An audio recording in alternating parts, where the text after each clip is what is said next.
మెదక్ జిల్లా వెల్దుర్తి మండల కేంద్రంలో కోతుల సమస్య పరిష్కరించేందుకు బీజేపీ నాయకులు కృషి చేస్తున్నారు. రోజు రోజుకు కోతుల బెడద తీవ్రమవుతుండటంతో ప్రత్యేకంగా కోతుల పట్టేవారిని తీసుకువచ్చిన బీజేపీ మెదక్ జిల్లా ఉపాధ్యక్షుడు అంగడిపేట శ్రీనివాస్ గౌడ్ కోతులను బంధించేందుకు ఏర్పాట్లు చేస్తున్నారు.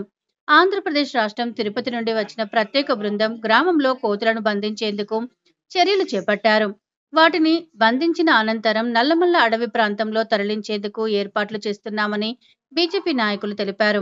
కోతుల బెడద వల్ల రైతులు, ప్రజలు తీవ్ర ఇబ్బందుల పాలవుతున్నారని, ఇళ్లలోకి చొరబడి ప్రజలను ఇబ్బందుల పాలు చేస్తున్నాయని, పంట పొలాల్లో పంట నష్టం కలిగిస్తున్నందున కోతులను బంధించాలని ఈ చర్యలు చేపట్టినట్లు వారు తెలిపారు. మేము 3 నెలల నుంచి ఊర్లోకి రావడం జరిగింది. అప్పుడప్పుడు సుమారు ఒక 20 సార్లు ఇక్కడ వచ్చినాం. మేము అక్కడక్కడ మేత వేసి ఎన్ని గుంపులు ఉన్నాయో అనేది అన్నీ మేము చూసినాము. మా సొంత ఊరు తిరుపతి.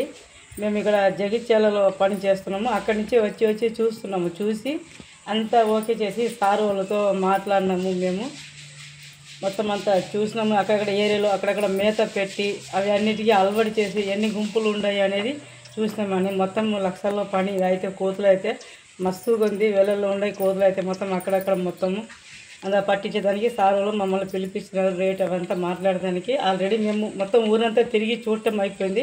ఎక్కడెక్కడ కోతులు ఉన్నాయి అనేది అన్నీ మేము చూసినాము. వీటితోటి చాలా ప్రెజర్ వస్తుంది. కోతులు చాలామందికి కొరుకుతుంది, బాధ పెడుతుంది, కష్టపెడుతుంది. పంటలు పండనియటం లేదు, ఇళ్ళలో ఒక సామాన్లు మిగిలియటం లేదు, పిల్లలు కొరుకుతుండే బడిలో స్కూల్లో ఎక్కడ కూడా ఉన్న ఇవ్వటంలో కూడా చాలా దౌర్జన్యం చేస్తుంది. ఒక రౌడీ ఇచ్చే మొదలే చేస్తుంది కోతులు. కాబట్టి దానికి పట్టించేదానికి పిలిపించినారు. 20 సార్లు అయితే మేము వచ్చినాము, చూసినాము అన్నీ. ఇప్పుడు ఎన్ని గుంపులు ఉన్నాయో అన్నీ చెప్పినాము వాళ్ళకి. వాళ్ళు ఇప్పుడు పట్టించడానికి పిలిపించున్నాము. మేము ఒక 2 రోజులు ఇక్కడ రావటం జరుగుతుంది. ఒక్క 4-5 రోజుల్లో ఊర్లో కంప్లీట్ చేస్తాం. కోతులు అయితే మాత్రం పెద్ద పెద్ద బోన్లు ఉంటాయి. 20 అడుగుల బోన్ అది. ఒక ట్రిప్కి 200, 150, 300 కోతులు పడే అంత పెద్ద బోన్ మా దగ్గర ఉంది. ప్లేస్ కూడా మేము ఆల్రెడీ చూసేస్తాము ఎక్కడ పెట్టాలనేది. చూసి ఇప్పుడు పోతున్నాము. జగిత్యాల నుంచి సామాన్లు బోన్లు వేసుకొని వస్తాము. ఇక్కడ 4-5 రోజుల్లో పూర్తిగా కోతులు కూడా పట్టడం జరుగుతుంది. కోతులు పెట్టే అడవిలో తీసుకొని పోతారు. ఇప్పుడు కోతులు అంటే అడవిలో ఉండే జాతి అది. అది ఏం చేయం, హానికరం అయితే ఏం జరగడానికి జరగనియం. 3 పూటలు ఆహారం పెడతాం, మంచిగా చూసుకుంటాము. వాళ్ళు కోతులు లెక్క పెట్టిన తర్వాత వాళ్ళు బండి తీసుకొస్తారు. ఆ బండి మీద ఆ కోతులు ఎక్కిస్తాము. ఆ బండి కిరాయి కూడా వాగే ఉంటుంది. కోతులు పంపించే కిరాయి కూడా వాగే ఉంటుంది. మా సామాన్లు భూములు వేసుకుంటే కిరాయి కూడా వాగే ఉంటుంది. ఓన్లీ మేము పట్టేది కోతులకి మేత గీత కూడా అన్నీ వాగే ఉంటాయి. మొత్తం రెస్టారెంట్ అంతా మేము ఖాళీ కోతులు పట్టడం మాత్రమే. కోతి గింతని రేటు మాట్లాడినాము. ఇప్పుడు అవి వచ్చి మేము ఒక 2 రోజులు ఇక్కడ వచ్చి దిగుతాము. ఒక 4 రోజుల లోపల ఇక్కడైతే ఆల్మోస్ట్ కోతులు అన్నీ మేము పట్టేస్తాం. తీసుకుని పోయి వాళ్ళు చెప్తాం. వాళ్ళు తీసుకుపోయి అడవి రోజు పెడతారు. కోతులు ఒక పెద్ద అడవి చూసుకుంటారు. అక్కడ తీసుకుపోయి ఆ కోతులు వదిలిపెట్టుకుంటారు. వదిలిపెట్టే వాళ్ళు కూడా వాళ్ళే ఉంటారు. మేము పోము, వాళ్ళే పోతారు. వాళ్ళే తీసుకుని వదిలిపెట్టుకుంటారు. కోతులు పట్టేదని పుట్టినాలు అవి కూడా వేసేసి అక్కడక్కడ మేపుతున్నాం. కోతులు ఇచ్చినారు, అప్పుడప్పుడు కూడా వాళ్ళు ఇచ్చినారు. అది మేత వేసేదానికి కూడా చాలా వరకు ఖర్చు పెట్టినారు. మమ్మల్ని కూడా చాలా బాగా వాళ్ళు చూసుకున్నారు. భోజనాలు అవన్నీ కూడా బాగా పర్ఫెక్ట్గా చేసినారు. సార్ అయితే చాలా మంచి వాళ్ళు. మేమైతే మేము చూసిన రకంగా అయితే మార్పు అయితే బాగుంది. మంచి చేస్తారని మాకైతే పూర్తి నమ్మకం.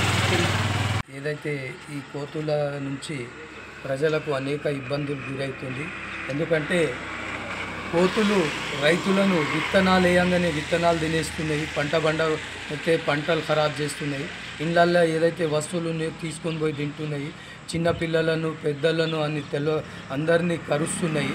చాలా ఇబ్బందులకు గురి చేస్తున్నాయి. కాబట్టి ఇదంతా మేము భారతీయ జనతా పార్టీ ఆధ్వర్యంలో దృష్టిలో పెట్టుకొని గత 5-6 నెలల నుంచి ఇదంతా ఒక ప్లాన్ చేసి ఈ యొక్క మన వెల్దుర్తిలో ఉన్నటువంటి కోతులను పూర్తిగా ఇక్కడ నుంచి తరిమేసి ఏదైతే పెద్ద ఫారెస్ట్ అడవిలు ఉన్నాయో, శ్రీశైలం అడవి కానీ ఇంకా అక్కడక్కడ ఉన్నాయో, ఫారెస్టు అధికారులతోటి సంప్రదించి అక్కడికి ఇవన్నీ పంపించడం జరుగుతుంది.